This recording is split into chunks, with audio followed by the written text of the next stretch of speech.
माया पंछी का समूह। अध्याय 31। परीक्षा। गरुण द्वार को क्विडिच कप जितवाने में अपने कमाल को लेकर रॉन इतना उत्साहित था कि वो अगले दिन भी खुशी के मारे बौरा रहा था। वो तो मैच के बारे में बातें करता रहा, इसलिए हैरी और हरमाइनी को ग्रॉप का जिक्र छेड़ने में मुश्किल आई। दोनों में से किसी ने भी कोई खास कोशिश नहीं की। वो दोनों ही क्रूर तरीके से रॉन को हकीकत के धरातल पर नहीं लाना चाहते थे। दिन सुहाना और गर्म था, इसलिए वो रॉन को मनाकर झील के किनारे लगे पेड़ के नीचे ले आए। हॉल की तुलना में यहाँ खतरा कम था कि कोई उनकी बात सुनेगा। रॉन पहले तो यहाँ आना ही नहीं चाहता था। वो इस बात पर खुश था कि गरुण द्वार का हर विद्यार्थी हॉल में उसकी कुर्सी के पास से गुजरते समय उसकी पीठ थपथपा देता। इसके अलावा बीच बीच में वो वीजली हमारा राजा है कि धुन छेड़ देते थे, जिससे उसे अच्छा लगता। पेड़ की छाया में अपनी पुस्तकें फैलाकर वो बैठ गए। रॉन उन्हें शायद 12वीं बार बता रहा था कि उसने मैच का पहला गोल कैसे बचाया था। रॉन ने हैरी के चेहरे की तरफ देखकर कहा, तुम हंस क्यों रहे हो? मैं हंस नहीं रहा हूँ, वो बोला और फिर रूपांतरण के नोट्स की तरफ देखने लगा। चेहरे को संजीदा करने की कोशिश करने लगा। सच्चाई तो ये थी, रॉन को देखकर उसे गरुण द्वार के एक और क्विडिच खिलाड़ी की याद आ गई थी, जो उसी पेड़ के नीचे बैठकर अपने बाल बिखरा रहा था। मैं बहुत खुश हूँ कि हम जीत गए। हाँ, रॉन ने धीरे से कहा और शब्दों का आनंद लिया। हम जीत गए। जब जिनी ने चो चैंग की नाक के नीचे सुनहरी गेंद पकड़ ली थी, तब तुमने चो का चेहरा देखा था? हैरी ने कटुता से कहा, मुझे लगता है कि वह रोई होगी, है ना? हाँ, लेकिन गुस्से के कारण। रॉन ने थोड़ी त्योरियां चढ़ाकर कहा, जब वो जमीन पर उतरी तो तुम उसे अपनी झाड़ू दूर फेंकते देखा था ना, है ना? नहीं, दरअसल नहीं रॉन। हरमाइनी ने गहरी आह भरते हुए पुस्तक नीचे रखी और उसकी तरफ माफी मांगने के अंदाज में देखा। सच तो यह है कि हैरी और मैंने सिर्फ तभी तक का मैच देखा था जब डेविस ने पहला गोल किया था। रॉन के सावधानी से तितर बितर बाल निराशा में शिथिल दिखने लगे। तुमने नहीं देखा? उसने धीरे से पूछा। उन दोनों की तरफ बारी बारी से देखा। तुम लोगों ने मुझे एक भी गोल बचाते हुए नहीं देखा? नहीं, हरमाइनी ने उसकी तरफ शांति से हाथ फैलाते हुए कहा। लेकिन रॉन, हम जाना नहीं चाहते थे, लेकिन हमें जाना पड़ा। अच्छा, रॉन ने कहा। उसका चेहरा अब लाल होने लगा था। क्या हुआ था? हैग्रिड के कारण। उसने हमें ये बताने का फैसला किया था कि जब से वो दानवों के पास से लौटा है तो उसे चोटें क्यों लग रही हैं। वो हमें जंगल में ले जाना चाहता था। हमारे पास कोई विकल्प नहीं था, तुम उसे जानते ही हो। खैर, उन्होंने 5 मिनट में पूरी कहानी बता दी। रॉन के चेहरे पर गुस्से की जगह हैरानी का भाव आ गया। उसने एक दानव को जंगल में छिपा रखा है?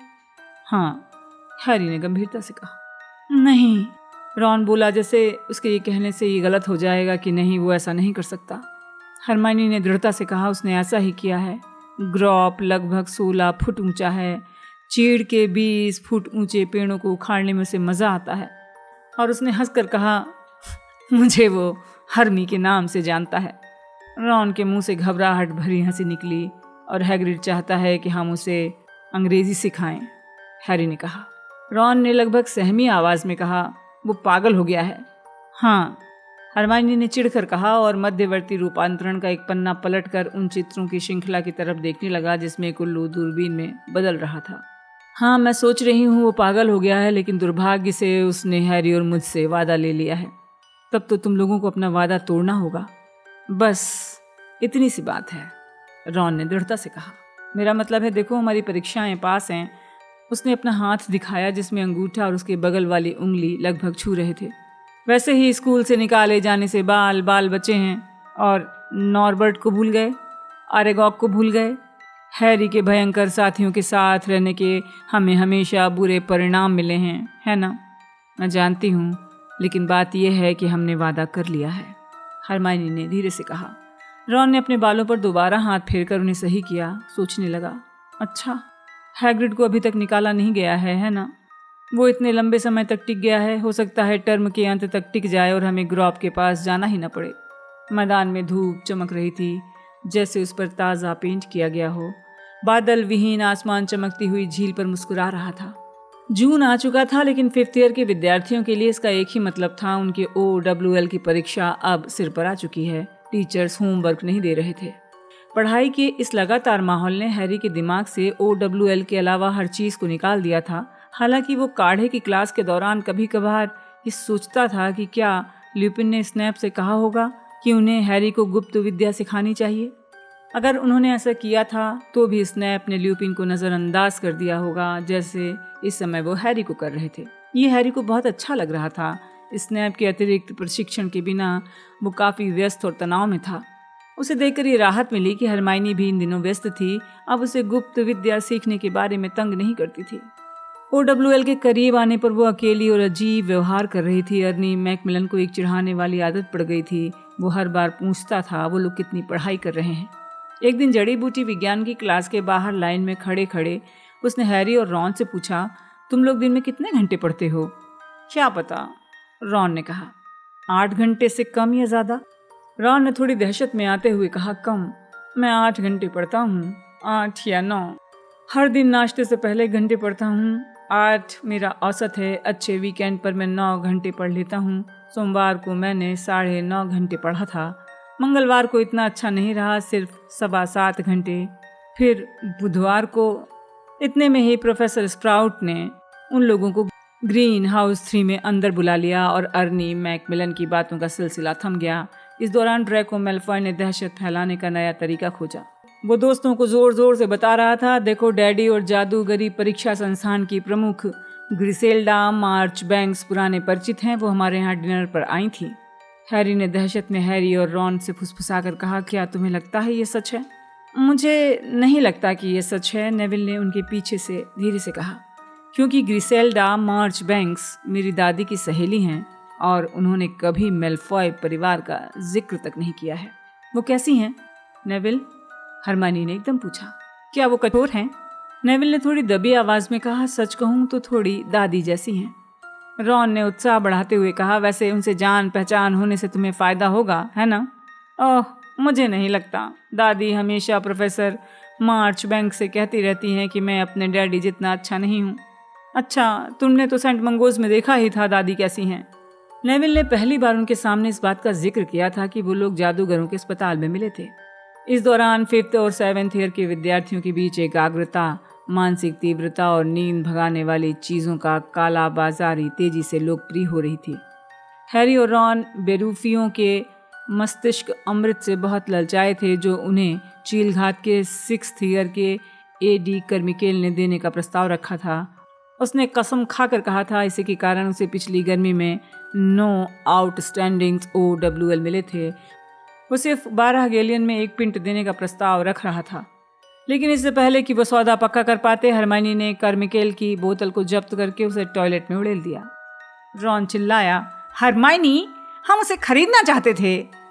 मूर्ख मत बनो, इसके बजाय तो तुम हेराल्ड डिंगल का ड्रैगन का नाखून चूर्ण ले लो। वो गुर्राई। रॉन ने उत्साह से पूछा, डिंगल के पास ड्रैगन का नाखून चूर्ण है? अब नहीं है, मैंने उसे भी जब्त कर लिया है। दरअसल कोई चीज इनमें से काम नहीं करती है। रॉन बोला, ड्रैगन का नाखून काम करता है, उसमें अविश्वसनीय गुण होते हैं, दिमाग को ताकत मिलती है। हरमाइनी, मुझे थोड़ा सा ले लेने दो। चलो, उससे कोई नुकसान नहीं होगा। उससे हो सकता है, मैंने उसकी जांच की है, वो दरअसल नन्हे पिशाचों की लीद है, हरमाइनी ने गंभीरता से कहा। इस जानकारी के बाद हैरी और रॉन के मन में मस्तिष्क को तेज करने वाली चीजें खरीदने की इच्छा खत्म हो गई। रूपांतरण की अगली क्लास में उन्हें OWL परीक्षा का टाइम टेबल और बाकी जानकारी मिल गई। विद्यार्थियों को ब्लैक बोर्ड से अपनी परीक्षाओं की तारीखें और समय मिल गई थी। प्रोफेसर मैगोनिकल ने उन्हें बताया कि खगोल शास्त्र की प्रायोगिक परीक्षा रात को होगी, बाकी सैद्धांतिक परीक्षाएं सुबह और दोपहर में प्रायोगिक परीक्षाएं होंगी। मैं तुम लोगों को चेतावनी देती हूँ, बहुत सख्त नकल विरोधी सम्मोहन का इस्तेमाल होगा। इस तरह भूल न जाना और आत्म सुधार स्याही पर भी प्रतिबंध होगा। बड़े दुख की बात है, हर साल कम से कम एक विद्यार्थी सोचता है कि वो जादूगरी परीक्षा संस्थान के नियमों को तोड़ सकता है। मुझे उम्मीद है गरुड़द्वार का कोई विद्यार्थी ऐसी कोशिश नहीं करेगा। हमारी नई हेडमिस्ट्रेस। प्रोफेसर मैगोनिकल इस शब्द पर जोर देते हुए ऐसे भाव लाईं जैसे पिटूनिया आंटी किसी गंदे दाग को देखते समय लाती थी। ने सभी हाउस प्रमुखों को कहा है कि वो विद्यार्थियों को चेतावनी दें, नकल करने पर गंभीर सजा दी जाएगी। प्रोफेसर मैगोनिकल ने आह भरी। हैरी ने देखा उनकी नुकीली नाक के नथुने फूल गए थे। बहरहाल ये कोई कारण नहीं है कि तुम लोग अपना सर्वश्रेष्ठ प्रदर्शन ना करो। तुम्हें भविष्य के बारे में सोचना है। प्रोफेसर, हमें अपने रिजल्ट कब पता चलेंगे? हरमाइनी ने अपना हाथ हवा में उठाते हुए पूछा। जुलाई में तुम्हारे पास एक उल्लू भेज दिया जाएगा। बहुत बढ़िया, बहुत बढ़िया। छुट्टियों तक हमें इसकी चिंता नहीं करनी होगी, डीन थॉमस ने फुसफुसाकर कहा। हैरी ने कल्पना की 6 सप्ताह के समय में वो प्रिवेट ड्राइव में होगा और अपने बेडरूम में बैठकर OWL परिणामों का इंतजार कर रहा होगा। उसने नीरसता से सोचा, कम से कम गर्मियों में उसके पास एक चिट्ठी तो आएगी। पहली परीक्षा सम्मोहन की सैद्धांतिक परीक्षा थी जो सोमवार सुबह होने वाली थी। हैरी रविवार को लंच के बाद हरमाइनी से सवाल पूछने के लिए तैयार हो गया, लेकिन तत्काल ही उसे अफसोस हुआ। वो बहुत विचलित थी और उससे जांच करने के लिए पुस्तक खींचती रही कि उसने पूरी तरह सही जवाब दिया था या नहीं। आखिर सम्मोहन की उपलब्धियां नामक पुस्तक छीनते समय उसका नुकीला कोना हैरी की नाक से टकराया। हैरी की आंखों में आंसू आ गए। उसने हरमाइनी को किताब देते हुए दृढ़ता से कहा, तुम खुद ही ये काम क्यों नहीं कर लेती? इस दौरान रॉन अपनी उंगलियां कानों में डालकर सम्मोहन के नोट्स पढ़ रहा था। सीमस फिनिगन पीठ के बल फर्श पर लेटा था और सम्मोहन की एक महत्वपूर्ण परिभाषा दोहरा रहा था।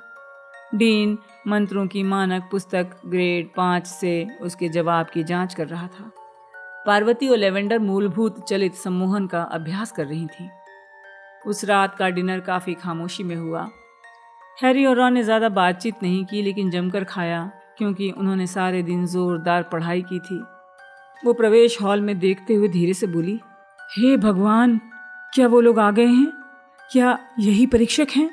हैरी और रॉन अपनी बेंच पर घूमे। बड़े हॉल के दरवाजे से उन्हें दिखाई दिया कि अम्बरिज बहुत बूढ़ी जादूगरनियों और जादूगरों के एक छोटे समूह के साथ खड़ी हुई हैं।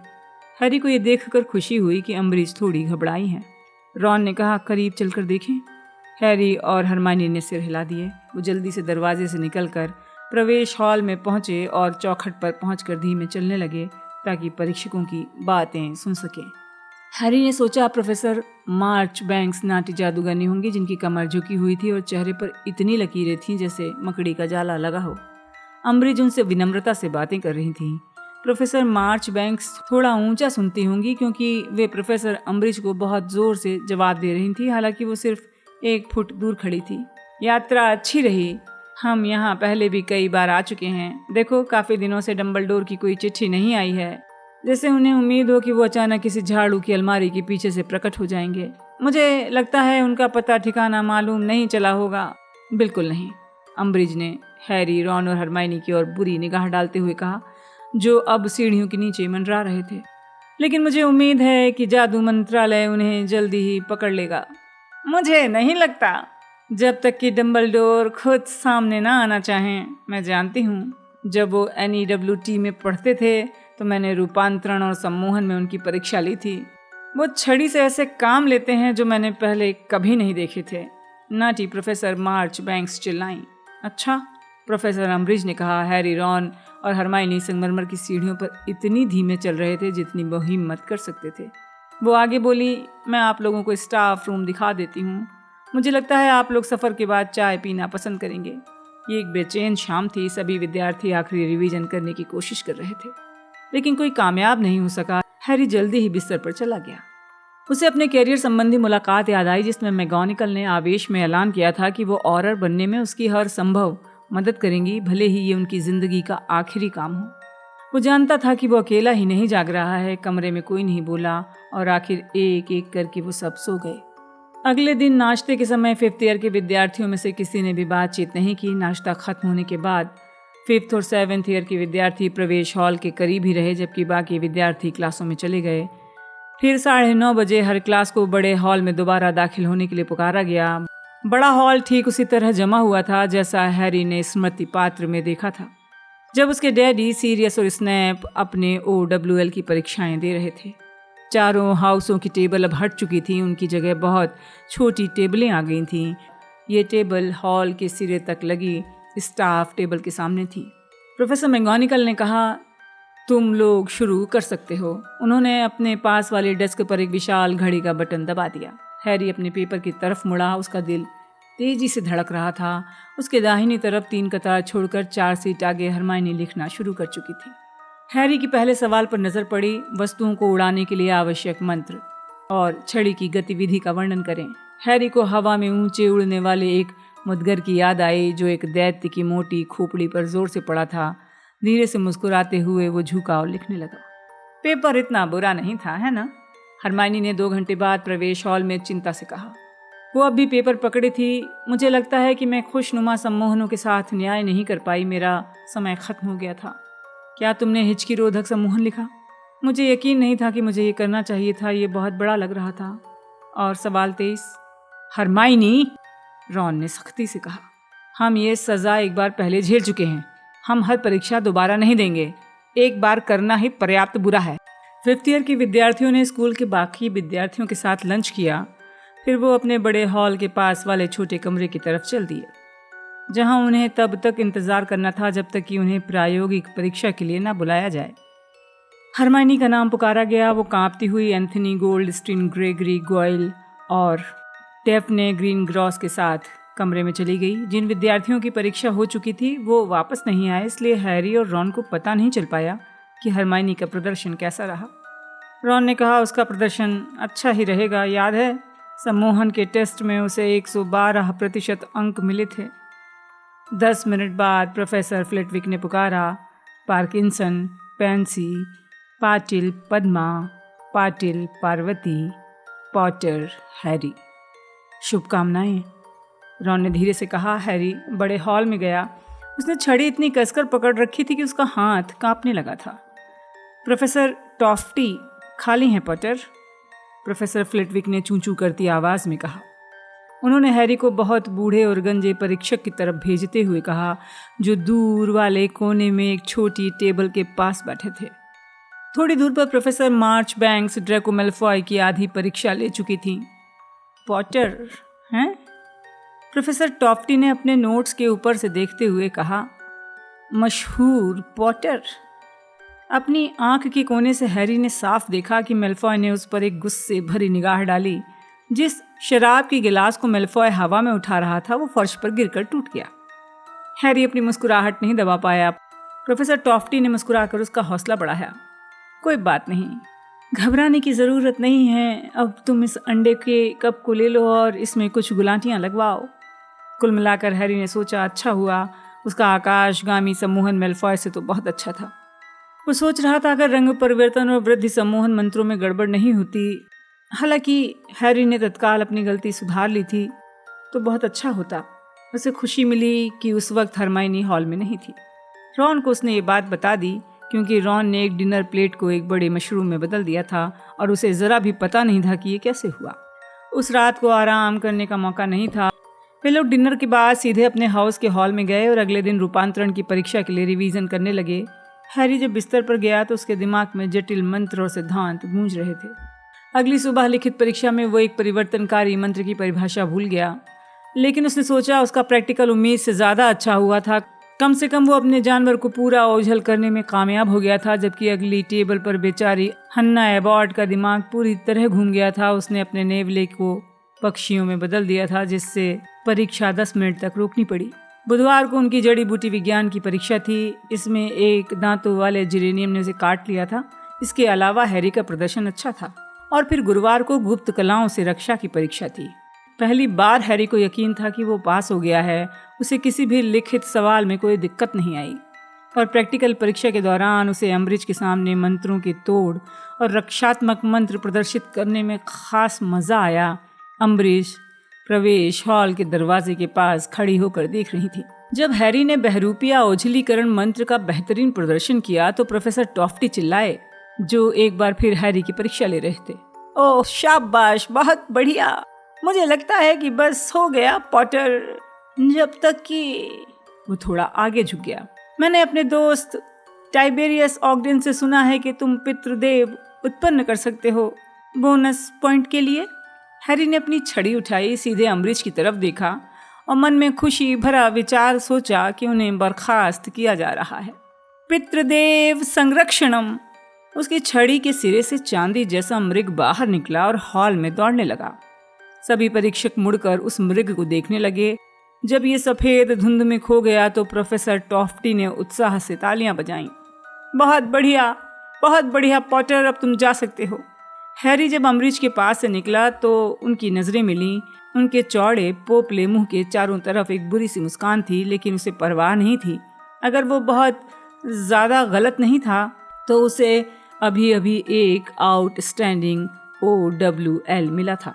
शुक्रवार को हैरी और रॉन एक दिन की छुट्टी पर थे, जबकि हरमाइनी पुरातन लिपियों की परीक्षा दे रही थी। वो जम्हाई लेते हुए अपनी खुली खिड़की के पास पसर गए और जादूगरों की शतरंज खेलने लगे। खिड़की से गर्मी की गर्म हवा अंदर आ रही थी। दूरी पर हैरी को हैग्रिड दिखाई दे रहा था, जो जंगल के किनारे एक क्लास को पढ़ा रहा था। ये अनुमान लगाने की कोशिश कर रहा था हैरी कि किन प्राणियों की परीक्षा चल रही होगी। उसने सोचा शायद यूनिकॉर्न होंगे। तभी तस्वीर का छेद खुला। हरमाइनी अंदर आई। वो बहुत बुरे मूड में थी। परीक्षा कैसी रही? रॉन ने जम्हाई और अंगड़ाई लेते हुए पूछा। मैंने अहवास का गलत अनुवाद कर दिया। हरमाइनी गुस्से में बोली। ओह, ये तो सिर्फ एक गलती थी, है ना? फिर भी तुम्हें बहुत अंक चुप रहो। एक गलती से पास और फेल के बीच का अंतर हो सकता है। और इतना ही नहीं, किसी ने अम्बरिज के ऑफिस में एक और स्वर्ण खोजी छोड़ दिया है। मुझे नहीं पता वो नए दरवाजे से अंदर कैसे गया, लेकिन जब मैं वहां से निकल रही थी तो अम्बरिज जोर जोर से चिल्ला रही थी। ऐसा लगता है उसने उनका पैर काटने की कोशिश की थी। अच्छा, हैरी और रॉन ने एक साथ कहा। यह अच्छा नहीं है। भूल गए, वो सोचती हैं कि ये काम हैग्रिड करता है और हम नहीं चाहते कि हैग्रिड को नौकरी से निकाला जाए। हैरी ने खिड़की से बाहर इशारा किया। वो इस समय पढ़ा रहा है, वो उसे दोष नहीं दे सकती। ओह हैरी, तुम कितने नादान हो। तुम्हें क्या लगता है अम्बरिज सबूत का इंतजार करेंगी? हरमाइनी ने कहा, जो नाराज रहने पर तुली हुई थी। कितने अच्छे स्वभाव की प्यारी लड़की है, रॉन ने बहुत धीरे से कहा और हैरी के एक घोड़े को पीटने के लिए अपने वजीर को आगे बढ़ाया। काढ़े की परीक्षा को लेकर हैरी सबसे कम उत्साहित था और उसे यकीन था कि ये और बनने की उसकी महत्वाकांक्षा का पतन साबित होगा। उसे लिखित पेपर मुश्किल लगा, हालांकि उसे लगा कि उसे भेस बदल काढ़े वाले सवाल में पूरे नंबर मिल सकते हैं। वो इसके प्रभावों को सटीकता से इसलिए बता पाया क्योंकि उसने सेकेंड ईयर में इसे गैर कानूनी ढंग से पिया था। दोपहर को होने वाला प्रैक्टिकल उतना भयंकर नहीं था जितनी उसे आशंका थी। चूंकि स्नैप वहां मौजूद नहीं थे, इसलिए काढ़ा बनाते समय वो आमतौर पर ज्यादा आरामदेह महसूस कर रहा था। नेविल हैरी के बहुत पास बैठा था, लेकिन आज खुश दिख रहा था। जब प्रोफेसर मार्चबैंक्स ने कहा, अब अपनी कड़ाहियों से दूर हट जाएं, परीक्षा खत्म हो गई है, हैरी ने अपने सैंपल फ्लास्क के कार्क को इस एहसास के साथ लगाया कि भले ही उसे अच्छे ग्रेड न मिले, लेकिन वो फेल नहीं होगा। सिर्फ 4 पेपर बचे हैं, पार्वती पाटिल ने थके अंदाज में कहा जब वो गरुड़ द्वार के हॉल की तरफ वापस लौटे। हरमाइनी ने तेजी से कहा, मुझे अंकों के जादुई महत्व की परीक्षा भी देनी है और ये बहुत मुश्किल है। किसी ने भी उसकी बात काटने की मूर्खता नहीं की। हैरी ने तय कर लिया था कि वो मंगलवार को जादुई प्राणियों की देखभाल की परीक्षा में अच्छा प्रदर्शन करेगा ताकि हैग्रिड का सिर नीचा न हो। प्रैक्टिकल परीक्षा दोपहर को अंधेरे जंगल के किनारे वाले लॉन पर हुई। विद्यार्थियों को 1 दर्जन हेजहॉग्स के बीच छिपे एक नार्ल को लाने के लिए कहा गया। तरकीब ये थी कि सभी को बारी बारी से दूध दिया जाए। नाल्स की कलमों में कई जादुई गुण होते हैं, लेकिन वे आम तौर पर बहुत शक्की होते हैं और दूध पिलाने की कोशिश पर नाराज हो जाते हैं। फिर उन्हें कास्ट जीव को सही तरीके से संभालने का प्रदर्शन करना था। फिर अग्नि करकट को खिलाना था और बिना गंभीर रूप से जले उसकी सफाई करनी थी। इसके अलावा बीमार यूनिकॉर्न को देने के लिए खाने पीने की बहुत सी चीजों में से सही आहार चुनना था। हैरी ने देखा हैग्रिड अपने कैबिन की खिड़की से चिंता से देख रहा था। जब हैरी की परीक्षक मोटी नाटी जादूगरनी ने उससे मुस्कुराकर कहा, वो जा सकता है। बुधवार की सुबह खगोल शास्त्र का पेपर पर्याप्त अच्छा रहा। हैरी को यकीन नहीं था। उसने बृहस्पति के सभी उपग्रहों के नाम ठीक से लिखे हैं, लेकिन उसे विश्वास था उनमें से किसी पर भी चूहे नहीं रहते थे। उन्हें खगोल शास्त्र के प्रैक्टिकल के लिए शाम तक इंतजार करना था, इसलिए दोपहर में ज्योतिष की परीक्षा हुई। हालांकि हैरी ज्योतिष में कमजोर था, उसकी परीक्षा बहुत खराब साबित हुई। इसके बजाय तो वो सोने कांच के गोले में हिलने वाली तस्वीरें देखने की कोशिश कर सकता था। चाय की पत्तियों को पढ़ने के दौरान उसका सिर घूम गया। उसने कहा कि प्रोफेसर मार्चबैंक्स जल्दी ही एक मोटे सांवले भीगे हुए अजनबी से मिलेंगी। संगमरमर की सीढ़ियां चढ़ते समय रॉन ने उदासी से कहा, देखो हमें इसमें पास होने की कोई उम्मीद नहीं है। सुनकर हैरी थोड़ा ज्यादा ठीक महसूस करने लगा। रॉन ने तो अपने परीक्षक को विस्तार से ये बता डाला था कि वो अपने भाग्य दर्पण में एक बदसूरत आदमी देख रहा है जिसकी नाक पर एक मस्सा है। तभी उसने ऊपर देखा और उसे भयंकर एहसास हुआ कि वो अपने परीक्षक के प्रतिबिंब का वर्णन कर रहा था। हैरी ने कहा, हमें उस मूर्खतापूर्ण विषय को लेना ही नहीं चाहिए था, फिर भी कम से कम हम उसे अब नहीं छोड़ सकते। हैरी ने कहा, हाँ, अब हमें ये नाटक करने की ज़रूरत नहीं है कि बृहस्पति और यूरेनस जब ज़्यादा दोस्ताना हो जाते हैं तो क्या होता है। हैरी हंसने लगा। तभी हरमाइनी उसके पीछे से भागती हुई आई। उसने एकदम हंसी रोक दी। उसे डर था कि उसे बुरा न लग जाए। देखो, मुझे लगता है कि मैंने अंकों के जादुई महत्व की परीक्षा ठीक से दी है। ये सुनकर हैरी और रॉन दोनों ने राहत की सांस ली। जब वो रात 11 बजे खगोल शास्त्र की मीनार पर पहुंचे तो उन्हें सितारों को देखने के लिए आदर्श रात मिली, क्योंकि आसमान में एक भी बादल नहीं था। मैदान चांदनी से नहा रहा था। सभी विद्यार्थियों ने अपना अपना टेलीस्कोप जमाया और प्रोफेसर मार्चबैंक्स के इशारे पर सितारों के खाली चार्ट को भरने लगे। जब उन्होंने सितारों और ग्रहों की सटीक स्थितियां लिखी तो प्रोफेसर मार्चबैंक्स और टॉफ्टी उनके बीच घूमते रहे। जब महल की खिड़कियों की बत्तियां बुझने लगीं तो जमीन पर सुनहरी रोशनी के छोटे छोटे चौखाने ओझल होने लगे। बहरहाल, जब हैरी ने अपने चार्ट पर ओरियन की स्थिति लिख ली तो महल का सामने वाला दरवाजा खुल गया। हैरी ने अपने टेलीस्कोप की स्थिति बदली। नीचे झांकने लगा। चमकती घास पर 5-6 आकृतियां चल रही थीं। दरवाजा बंद हो गया। घास पर एक बार फिर अंधेरा छा गया। हैरी ने अपनी आंख दोबारा टेलीस्कोप पर लगाई। शुक्र की स्थिति देखने लगा। उसने नीचे के चार्ट को देखा जहां उसे ग्रह की स्थिति लिखनी थी, लेकिन उसका ध्यान भंग हो गया।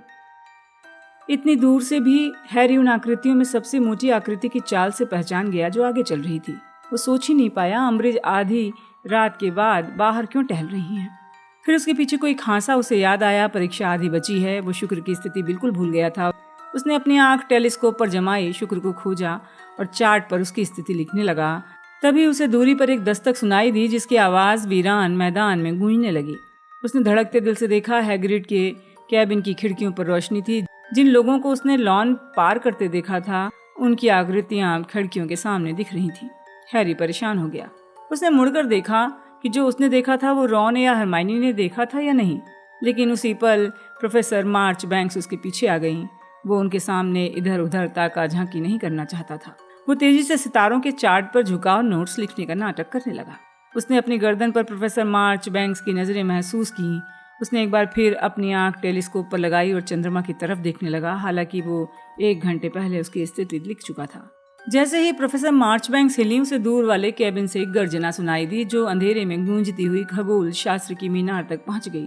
हैरी के चारों तरफ के कुछ विद्यार्थी अपने टेलीस्कोप से नजरें हटाकर हैग्रिड के कैबिन की तरफ देखने लगे। प्रोफेसर टॉफ्टी एक बार फिर खांसे। उन्होंने धीरे से कहा, ध्यान केंद्रित करो। प्रोफेसर टॉफ्टी बोले, 20 मिनट बचे हैं। हरमाइनी चौंक गई। तत्काल अपने सितारों का चार्ट भरने लगी। हैरी ने अपने चार्ट की तरफ देखा। उसका ध्यान गया। उसने शुक्र की जगह पर मंगल लिख दिया है। वो अपनी गलती सुधारने के लिए झुका। तभी मैदान की तरफ से जोरदार धमाका हुआ। टेलीस्कोप के सिरे से मुंह टकराने के कारण कई विद्यार्थी आउच चिल्लाए और जल्दी से देखने लगे नीचे क्या हो रहा है। हैग्रिड का दरवाजा खुल चुका था। कैबिन के बाहर निकलती रोशनी में उन लोगों को साफ नजर आया। विशालकाय हैग्रिड गरज रहा था, अपनी मुट्ठियां लहरा रहा था। 6 लोग उसे घेरे थे। उसकी दिशा में लाल रोशनियां फेंक कर उसे स्तब्ध करने की कोशिश कर रहे थे। नहीं, हरमाइनी चीखी। ओह! प्रोफेसर टॉफ्टी ने विचलित होते हुए कहा, यह परीक्षा है। लेकिन कोई भी अपने सितारों के चार्ट पर ध्यान नहीं दे रहा था। चीखें और चिल्लाहटें मैदान में गूंज रही थी। एक आदमी चिल्लाया, समझदारी से काम लो हैग्रिड। हैग्रिड गरजा, समझदारी गई भाड़ में। डॉलिश, तुम लोग हमें इस तरह नहीं ले जा सकते। हैरी को फैंग की छोटी आकृति दिख रही थी जो हैग्रिड को बचाने की कोशिश कर रहा था। फैंग बार बार हैग्रिड को घेरने वाले जादूगरों पर उछल रहा था जब तक कि उस पर एक स्तब्धीकरण मंत्र नहीं पड़ा और वो जमीन पर नहीं गिर गया। हैग्रिड आवेश में गरजा और अपराधी को उठाकर फेंक दिया। वो आदमी हवा में 10 फुट उड़ा और दोबारा नहीं उठा। हैरी ने रॉन की तरफ देखा। वो भी घबराया हुआ दिख रहा था। उनमें से किसी ने हैग्रिड को कभी इतने गुस्से में नहीं देखा था। देखो, पार्वती चीखी, जो मुंडेर पर झुककर महल के नीचे की तरफ इशारा कर रही थी। प्रोफेसर टॉफ्टी चिंता से बोले, देखो, अब सिर्फ 16 मिनट बचे हैं। लेकिन किसी ने उनकी बात पर ध्यान नहीं दिया। तुम्हारी हिम्मत कैसे हुई? वो आकृति भागते हुए चिल्ला रही थी। तुम्हारी हिम्मत कैसे हुई? हरमाइनी फुसफुसाकर बोली, वो मैगोनिकल हैं। अंधेरे में प्रोफेसर मैगोनिकल की आवाज आई, उसे छोड़ दो, मैंने कहा उसे छोड़ दो, उसने कुछ नहीं किया है। हरमाइनी, पार्वती और लेवेंडर चीख रही थी। कैबिन के चारों तरफ आकृतियों ने प्रोफेसर मैगोनिकल पर 4 स्तब्धीकरण मंत्र मार दिए। केबिन और महल के बीच में लाल रोशनियां उनसे टकराईं। एक पल के लिए उनका शरीर लाल रोशनी में चमकता रहा, फिर वे धड़ाम से पीठ के बल गिर पड़ी और हिली तक नहीं। बेड़ा गर्खो! प्रोफेसर टॉफ्टी चिल्लाए। वो अब परीक्षा को भूल गए थे। चेतावनी तक नहीं दी। बहुत ही बुरा व्यवहार है, कायरो! हैग्रिड गरजा। उसकी आवाज मीनार के ऊपर साफ सुनाई दे रही थी। महल के भीतर कई जगह रोशनी हो गई थी। डरपोक कहीं के! ये लो, और ये भी! ओह! हरमाइनी ने आह भरते हुए कहा। हैग्रिड ने अपने सबसे करीब के हमलावरों की तरफ 2 विशाल हाथ लहराए। उनके तत्काल गिरने से पता चल गया वो बेहोश हो गए थे। हैरी ने हैग्रिड को झुकते हुए देखा। उसे लगा किसी मंत्र ने उसे स्तब्ध किया है, लेकिन हैग्रिड दोबारा खड़ा हो गया। ऐसा लग रहा था उसने अपनी पीठ पर एक बोरा लाद रखा था। फिर हैरी को एहसास हुआ उसके कंधे पर फैंग का बेजान शरीर था। उसे पकड़ लो, उसे पकड़ लो! अम्बरीश चीखी, लेकिन उनका इकलौता बचा सहायक हैग्रिड के करीब जाने की हिम्मत तक नहीं जुटा पाया। दरअसल वो इतनी तेजी से पीछे हो रहा था, वो अपने एक बेहोश सहयोगी से टकरा कर गिर गया। अम्बरीश ने हैग्रिड पर आखिरी स्तब्धीकरण मंत्र मारा, लेकिन उनका निशाना चूक गया और हैग्रिड दूर वाले गेट की तरफ तेजी से भागते हुए अंधेरे में ओझल हो गया। 1 मिनट तक खामोशी छाई रही। सब लोग मुंह खोलकर मैदान की तरफ देखते रहे। प्रोफेसर टॉफ्टी की धीमी आवाज आई, सब लोग सुन लो, 5 मिनट बचे हैं। हालांकि उन लोगों का 2/3 चार्ट ही भरा था, लेकिन हैरी बुरी तरह चाहता था परीक्षा खत्म हो जाए। जब परीक्षा खत्म हो गई तो हैरी, रॉन और हरमाइनी टेलीस्कोप उनके होल्डर में जैसे तैसे रख के घुमावदार सीढ़ियों की तरफ भागे। घटिया औरत!